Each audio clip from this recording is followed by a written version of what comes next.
सादर प्रणाम मित्रांनो. मी प्राध्यापक हृदय चक्रधर सम्यक विचार ऊर्जा या यूट्यूब चॅनलवर आपले संवेदनशील हृदयापासून हार्दिक स्वागत करीत आहे. सम्यक विचार ऊर्जाद्वारा संचालित संवाद ऊर्जायन एपिसोड 20मध्ये पुन्हा एकदा आपले संवेदनशील हृदयापासून हार्दिक स्वागत करीत आहे. मित्रांनो, मी एक गझल संग्रह तयार करीत आहे. त्या गझल संग्रहाचं नाव आहे एल्गार झंझावात.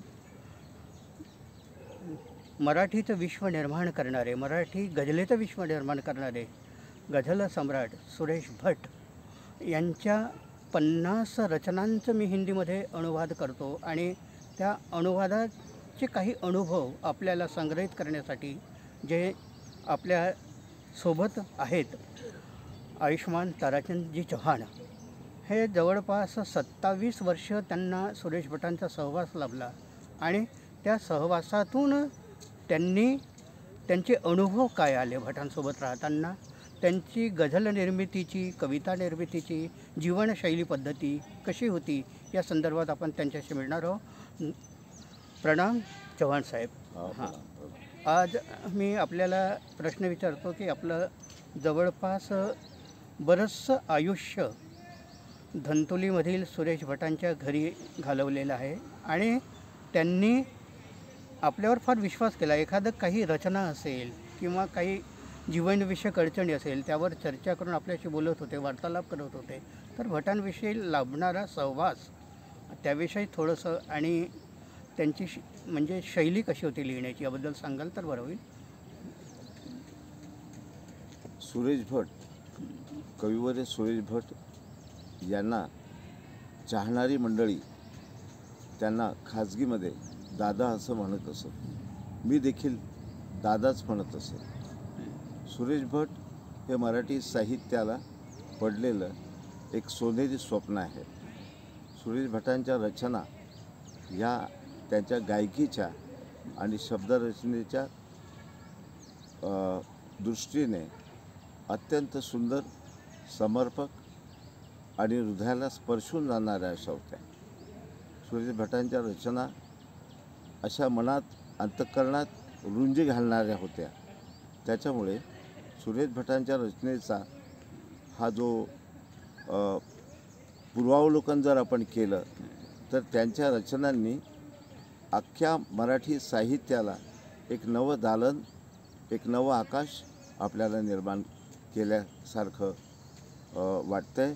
म्हणून सुरेश भटांना मराठी साहित्याच्या प्रांतातील एक गरुड असं म्हणावं लागेल. बरोबर आहे. त्यांची जर एखादी तुम्ही त्यांच्यासोबत राहिलेले आहेत, फिरलेसुद्धा आहात, कधी महाराष्ट्रातील गावामध्ये कार्यक्रमानिमित्त त्यांचं एक रंग माझा वेगळा कार्यक्रम व्हायचा, एल्गार व्हायचा, तर एखादी अशी रचना लिहिताना तुम्हाला विचारायचे का की दाखवायचे एक त्यात काय करायला पाहिजे, कसं काय प्रोसेस, तर याबद्दल सांगितलं तर बरं होईल. दादा रचना लिहित असताना अत्यंत चिंतनशील रचना लिहित असत आणि त्या रचनेमध्ये त्यांना वाटणारी सामान्य माणसांची प्रतिक्रिया, सामान्य माणसांचं दुःख ते त्यात व्यक्त करत असत. उदाहरणार्थ, थेंब थेंब दुःखाचा पीत पीत मी आहे, थेंब थेंब दुःखाचा पीत पीत मी आहे. आणि आयुष्याचा सार या ओळ्यांमध्ये ते देत असत. आणि अशाच पद्धतीची एक ओळ आहे की तूही समाजवादी, मीही समाजवादी, आपापल्या सुखाची ठेवू तयार गादी, तूही समाजवादी, मीही समाजवादी.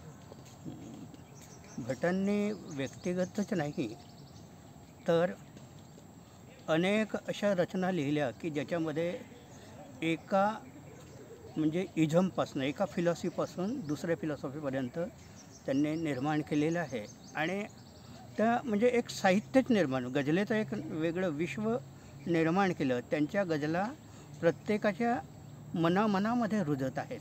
अतिशय सहज आणि सरळ सोप्या गझला लिहिल्या आणि त्या सोप्या सहज गझला लिहित असताना काही त्यांना अडचणी आल्यात का की काही त्याबद्दल चिंतन करायचे का याबद्दल सांगा. गझला लिहित असताना त्यांना गुणगुणणे हा प्रकार अग्रक्रमाने त्यांच्या मनात यायचा. हां या दृष्टीनं या सगळ्या गझला ते विचार करत असत. जसं की उर्दूमधल्या काही रचना ज्या असतात, मस्के सितम फरमाते रहिये, हां यूं ही हमें छलकाते रहिये, याच रचनेची मराठीमधली ओझरता सहवास मिळाला, पळभरचा मधुमास मिळाला. वा, छान अशा त्यांच्या रचना आहेत. जवळपास आपण विचार केला तर हे सुरेश भटांची रचना महाराष्ट्रातल्या प्रत्येक रसिकांच्या, श्रोत्यांच्या आणि चाहत्यांच्या ओठांवर आहेत. जे लोक त्यांना विरोध करायचे पण त्याच रचना आवडायचे आणि त्यांच्या रचनांपासून आज गोकुळा तरंग खेळतो हरीपासून, भीमराया घे तुझ्या या लेकराची वंदना, किंवा तुझेच धम्मचक्र हे फिरे जगावरी, अशा कितीतरी त्यांचा जो प्रवास आहे तो प्रवास विकसनशील मार्गाकडे आहे. आणि त्या प्रवासामध्ये काही प्रवास करत असताना आपल्याशी काही चर्चा व्हायच्या का, की बोलायचे ते?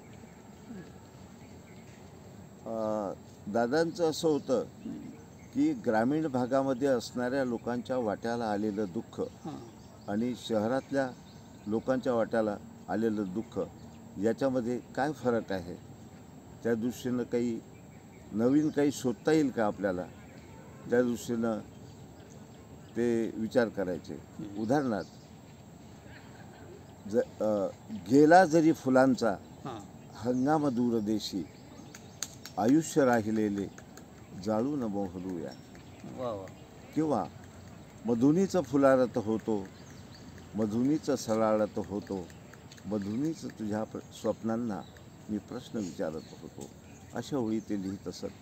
आणि त्यांचं म्हणणं असं होतं की लिहित असताना सामान्य माणसाला कळेल, उमजेल आणि त्याच्या जाणीवेचं प्रतिबिंब आपल्या काव्यामध्ये येईल अशाच त्या रचना आपण करायच्या, हे त्याने ठरवलेलं होतं.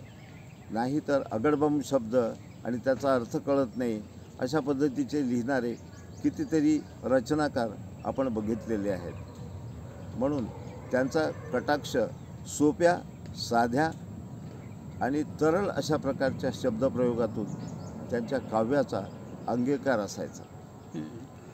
आणि भटांनी मराठी गझलेमध्ये जे काय म्हणतात वृत्त वापरले, छंद वापरले, ते उर्दू गझलेच्या जवळचे होते की मराठी छंद आणि उर्दू गझलेचे छंद याच्यात काही फरक सांगितला होता त्यांनी? भाषा कोणतीही असो म्हणून ती रिदम जो आहे तो रिदम वैश्विकच असतो, कुठलीही भाषा असो. वा वा, हे समर्पक उत्तर सांगितलेले.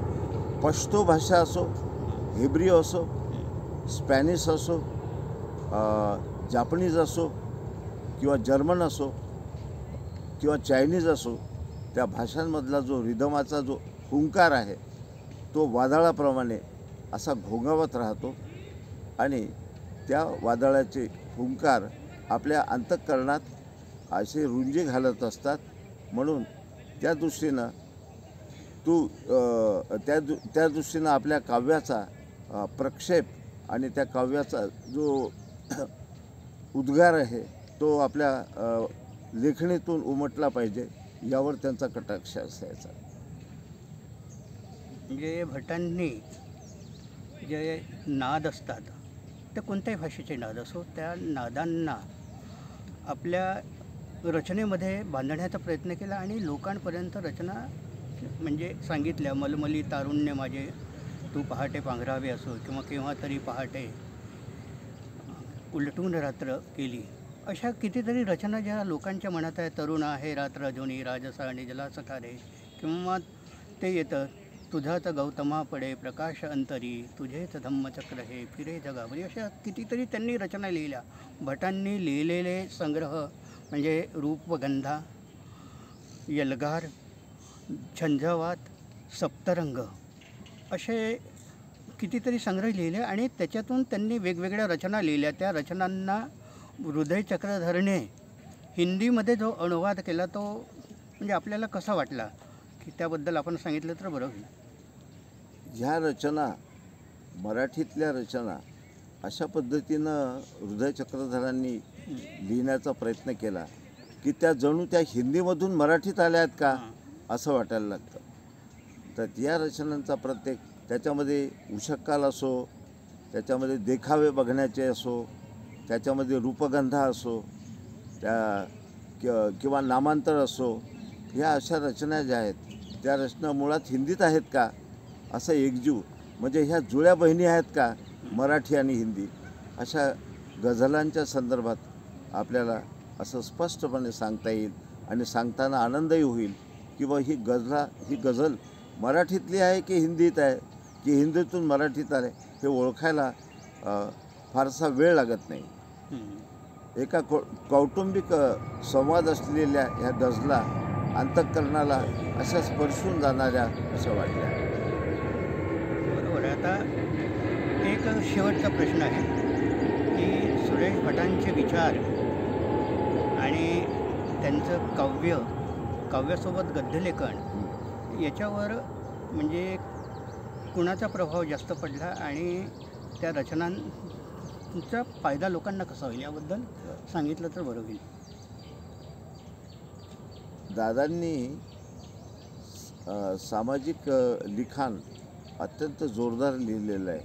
रोकठोक नावाचं एक सदर चालायचं किंवा समुद्र अंतरातला हे सदर चालायचं.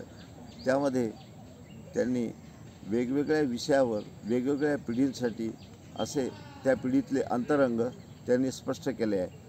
तसेच नामांतराच्या चळवळीविषयी आणि एकूणच आजच्या अन्याय अत्याचार आणि ज्या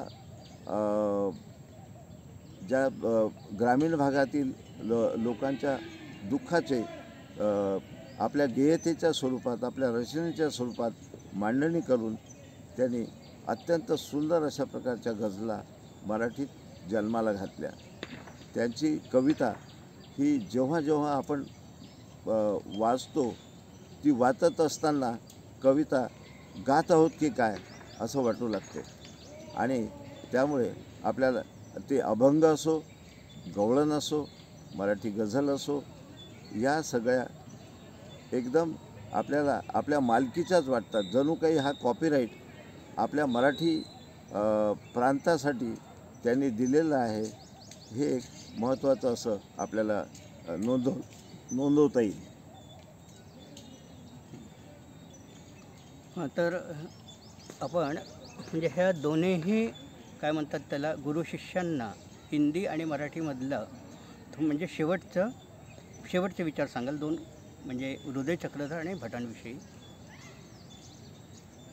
हृदय चक्रधरांनी जवळपास 50 रचना निवडलेल्या आहेत. तर त्या रचनांमध्ये मराठीतल्या रचना ज्या पद्धतीने लिहिण्यात आल्या त्याच पद्धतीने त्यांनी हिंदीप्रमाणे अनुवादित केलेल्या आहेत. आणि त्या जणू काही मोरांचा जो नाच आहे त्या पद्धतीनं सुरुवात करून आकाशामध्ये वीज कडकडावी त्या पद्धतीनं त्या विजेचाही एक चित्रपट आणि आलेख त्यांनी त्या ठिकाणी मांडलेला आहे. आणि त्याचा जो समारोप आहे तो त्यांनी या शब्दात केलेला आहे. मराठीतला जो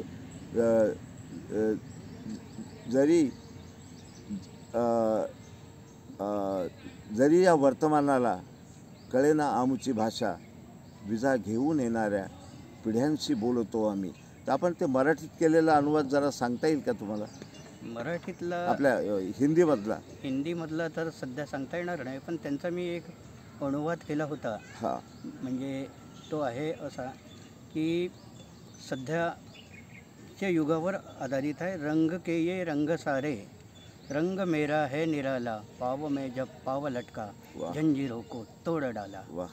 तर हा अनुवाद आहे. त्यांचा अतिशय सुंदरसा अनुवाद आहे. काही ओळी आठवतात. हां. परंतु एक सांगायचा उद्देश असा की आपल्या या भेटीमध्ये ताराचंद चव्हाण आपल्याला भेटले आणि त्यांनी भटांचे अनुभव सांगितले आणि खरोखरच त्यांनी सांगितलेले विचार जवळचे आहेत. कारण बरेचसे म्हणजे असे काय म्हणतात त्याला बनचुके म्हणजे भटांचे भक्त, सुरेश भटांचे भक्त स्वतःला इतकं जवळचं सांगतात आणि नको त्या गोष्टी अस्तित्वाचा सांगतात. परंतु ताराचंद चव्हाण यांचा जिवंत अनुभव भटांसोबत आहे आणि त्यांनी जो अनुभव सांगितला तो आपल्या सर्वांच्या उपयोगाचा असेल आणि त्यांचे अनुभव आणि जीवन जगण्याचे अनुभव भटांच्या स्वभावाचे अनेक पैलू ताराचंद चव्हाण यांनी या मुलाखतीद्वारे सांगितले. त्याबद्दल त्यांचे आभार. आपण पुन्हा भेटूया सम्यक विचार ऊर्जा या यूट्यूब चॅनलमध्ये. आपण या व्हिडिओला जास्तीत जास्त संख्येने लाईक करा, जास्तीत जास्त लोकांपर्यंत पोचवण्यासाठी हा व्हिडिओ फॉरवर्ड करा. आपण जर सम्यक विचार ऊर्जा हे यूट्यूब चॅनल बघितलं नसेल तर याला सबस्क्राईब करा अशीच मी आपल्याला विनंती करतो. कॉमेंट्स बॉक्सवर महत्त्वाच्या नोंदी, महत्त्वाचे विचार, महत्त्वाचा मशवरा, महत्त्वाच्या योजना आम्हाला सांगा. आपण नवीन व्हिडिओने अवश्य भेटत जाऊ. मित्रांनो, आपण हा व्हिडिओ सुरुवातीपासून शेवटपर्यंत बघितला त्याबद्दल आपले आभार. धन्यवाद. जय संविधान, जय भारत. जय भारत.